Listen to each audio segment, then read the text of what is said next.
Hi, I'm Jackie Keenan. In Chicago Business Today, Southwest strategy.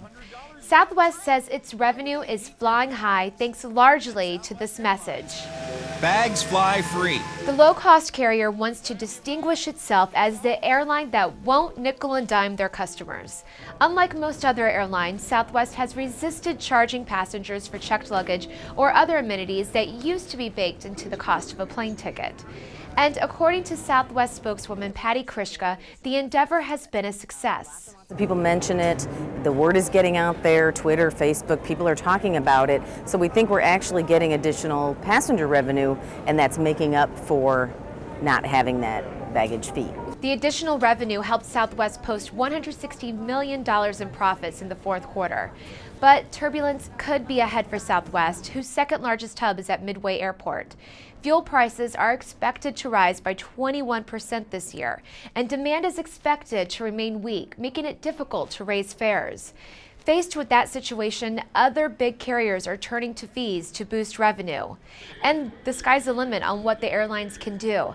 Experts say they will get creative and charge passengers for services such as paying with a credit card when booking.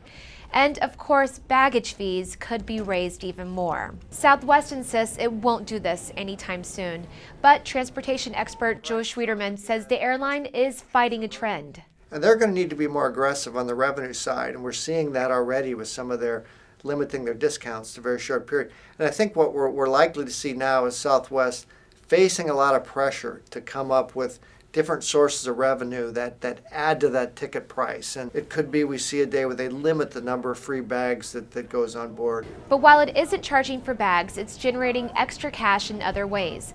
Southwest gives customers the option of paying $10 to forego the cattle call and check in early. And Southwest is aggressive with appealing to companies hawking their travel budgets. It offers the Business Select option where travelers pay a premium for a ticket that comes with extra reward miles, early check-in, and no penalties for a changed ticket. The price could be up to $30 above the regular one-way fare, which may not be the cheapest fare going. That's another thing that's changed. Southwest is no longer the lowest priced carrier. No question that other airlines have closed the gap on Southwest. They're matching them dollar for dollar, and people look for the lowest fare. Don't look to Southwest first necessarily. Southwest agrees, but Krishka says customers trust the airline to be the fairest. We think it's an overall package. It isn't just strictly about price. You have to factor in all the other costs associated. The next onboard option Southwest will charge for: Internet access. The airline announced this week it will slowly start installing Wi-Fi on its planes, with the whole fleet wired by early 2012. No word yet on how much passengers will pay for this service. And that's all for this edition of Chicago Business Today. For breaking news throughout the day, be sure to check back with chicagobusiness.com.